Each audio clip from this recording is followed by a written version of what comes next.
Crew, welcome back to my channel, or if you are new to this channel, welcome. My name is Mary.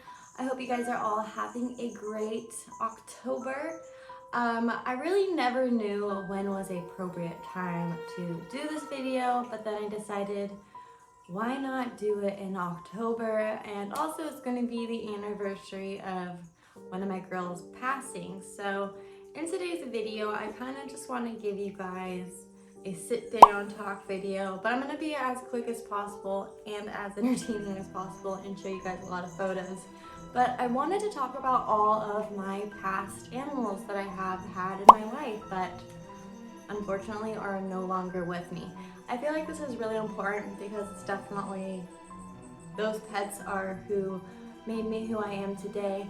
I definitely, of course, have some regret and some things that I wish I would have done differently, but obviously, you know, you can only learn from your mistakes. So I just decided to kind of give you guys a little blast in my past and the animals that I have and why I have the pets that I have today. Before we get all into that, it would mean the world to me if you hit that subscribe button. I normally don't do sad videos like this. I'm mainly a vlog channel or just, you know, feeding my pets or whatever I got going on. I'm sorry if the sound of crickets bug you and you're hearing that. I have reptiles and they gotta eat. Anyways, if you are an animal lover, a dog lover, just like animals in general, don't forget to hit that subscribe button. I try to post at least once to 2 times a week, and follow us on all socials. It will be linked down below. So I guess the number one person I would say that taught me about all my animals was my grandma. God rest her soul. She did pass on me this year, actually in August, and it's actually been kind of rough and sad. I'm sure you guys heard me talk about that before. She was definitely the one who influenced me 100% in all these animals. When my mom worked, I stayed with her. I didn't have to go to like a daycare, and her house was literally filled with birds, chinchillas, and then like 5 different breeds of dogs. So for me, having that many animals was just like a normal thing and always fun. I mean, my grandma was always busy with the kids and then her animals, but all that chaos I really liked, which definitely kind of got passed on to me. But for the reason why I love Rottweilers so much, my grandma had a Rottweiler named Natasha. I have to see if I have these old photos because they mainly were like at my grandma's house, and I know she has them. I'm crossing my fingers if I can find some. I had this beautiful big female named Natasha that would always watch over me. She was really old at the end, so she kind of just like laid back and chilled. But she was definitely one of the reasons why I love Rottweilers, because she made me feel so protected. If I wanted to go outside and play, I was 100% allowed to, as long as I always brought Natasha with me. So that's one of the reasons why Rottweilers are such a big, close spot in my heart. I also did have a Shar-Pei named Blondie. I think Shar-Peis are one of my first dogs that I ever had. She died of old age, or my grandma might have had to sell her because of hard times.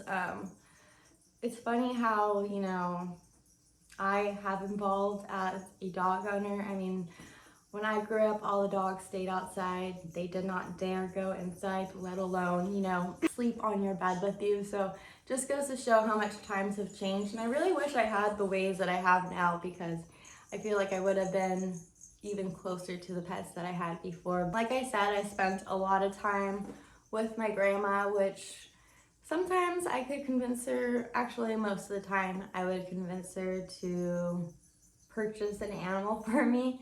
And like I said, times have changed, but back in the day, the malls would have pet stores. I mean, they're getting banned now, and I totally do not agree with them. I don't support them. I just didn't know any better back then. But I would go to the pet stores with my grandma, and I would find a dog in the window, beg her to purchase it for me, and she usually would, which led to my first Boston Terrier that I ever had, and her name was Emma. She was a red Boston Terrier, and she was the sweetest girl. She had so many health issues, which, now knowing everything that I knew, it could have been, the diet that we had her on, or she was just like really inbred because we purchased her from a pet store. So I loved Emma. She was such a good girl, which made me love the red Boston Terriers and eventually get Ruka. When I had Emma, she was about like 3, and then I went to the pet store again with my grandma, and I ended up falling absolutely in love with a white Pekingese. She was about this small. She had the smushed in face. My grandma already had like a Shih Tzu at the time. Oh, my grandma probably already had like 5 other dogs. I was going on 2 dogs at this point. Actually 1 dog. I only had Emma at this time.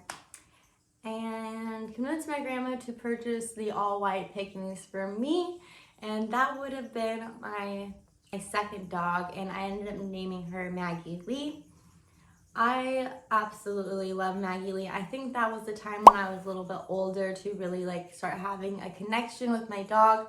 And I had her between the ages of like 7 to 14. So those were the times where I was like really good, I guess, and not going out and just being with my animals. So having her, I have really great memories and absolutely would not mind purchasing a Pekingese again in my life. They're just so independent, so sassy, like one of the coolest breeds ever, and I have yet to ever see an all-white Pekingese.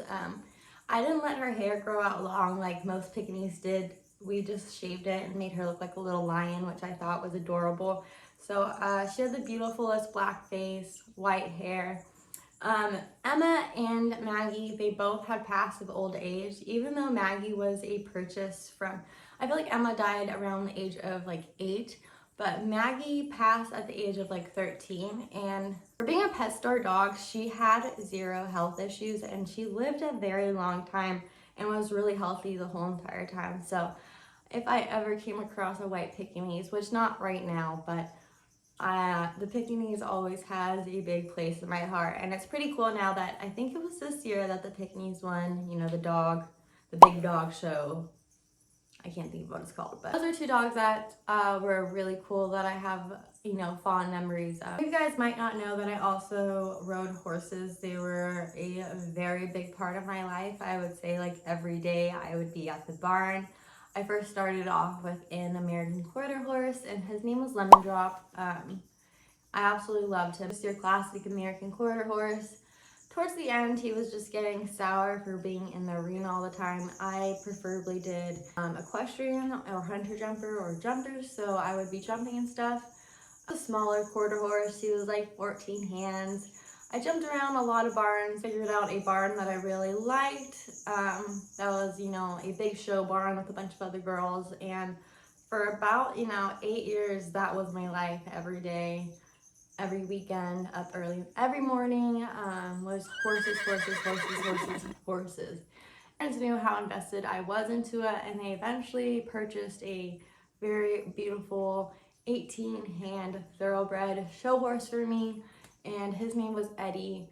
I could go on and on about him. I'll just share a bunch of photos for you guys of him.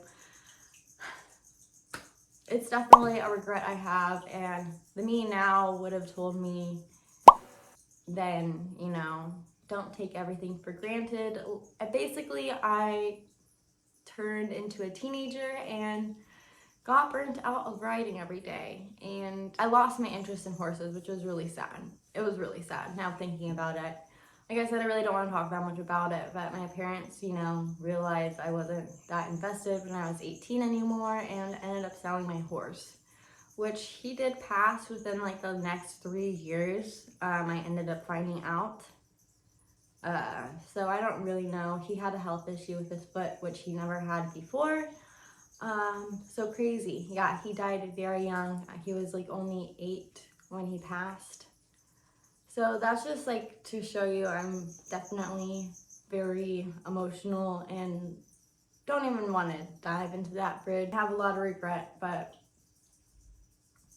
me giving up on him, now I have a problem giving away any animal now. Even like my African fat tails that hate me, I just can't give up on them. So because of him, he taught me a lot. But he was a beautiful horse. I had a great time with him. We ate a lot of championships. He taught me a lot. I think having him gave me a lot of confidence. Well, he did give me a lot of confidence in handling any kind of animal, because, you know, I felt if I could handle this massive, huge animal, like walking a Rottweiler is nothing to me. So it definitely just gave me my confidence a lot. Definitely always have all those memories and all those photos, but definitely something I always regret just giving up on. Last but not least, I want to talk about my favorite of all time. She left me in 2018 and her name was Paris.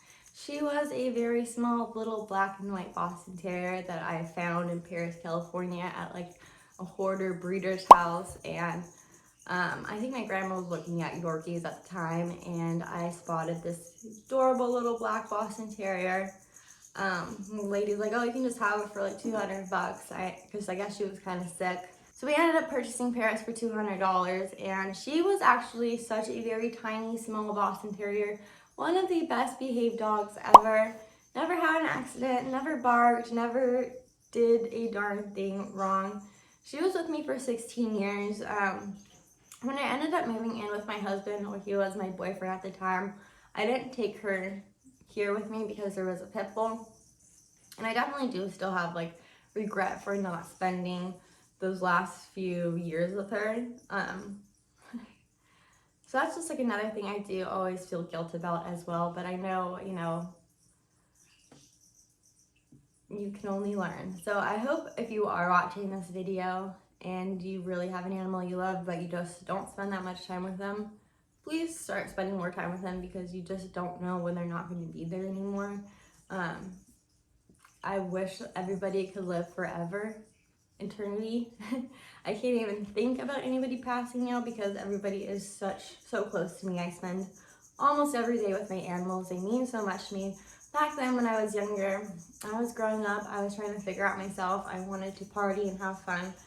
But now realizing, you know, I learned my mistakes, that these animals will always be here for you. So any moment I can, I spend with my dogs or my critters, and just really, you know, give them the love back that they give me, because I do wish I spent more time with Paris, but she did live a very great life. It was actually the first dog I went to like go with when they like put her down. So that was kind of like emotional, but I'm happy I was with her during that whole time. They actually I got her paw, I got her hair, a little piece of her hair, and I have a lot of great photos from her. So that's another thing I wish I had more of my old pets, are just photos and memories of them. I have a few of Paris, so I'm really blessed for that. I'm so blessed for all like these videos. I have a Capitan and Santana and everything, so I cherish all of the moments with them. If you guys sat through this whole video about me talking about my past pets, thank you. I thought it would be appropriate for the spooky season since I don't have any decorations up. But if you want to see like how I really do Halloween, which I usually go all out, I have other past Halloween videos. I probably will just link them down below, and you should watch the last 2 years of them, because this year decoration game is not that great. But I hope you enjoyed hearing my stories and maybe like showing some light to yourself that maybe you should be spending a little bit more time with your pets, because you just don't know when they're going to go, and then you might sit back like me and regret not spending the time when you should have, and maybe giving up on something that you really shouldn't have. I'm sorry for being a downer, but I hope you enjoyed learning a little bit about all the animals I've had in my life, because they definitely impact me a lot and made me the person I am today. So thank you guys for always listening to me chat, ramble, go on off about my pets. Like always, if you are new, do not forget to hit that subscribe button, notification bell. I will link down those old Halloween videos. All of our socials will be down below. Until the next time, you guys, I will see you. Happy Halloween.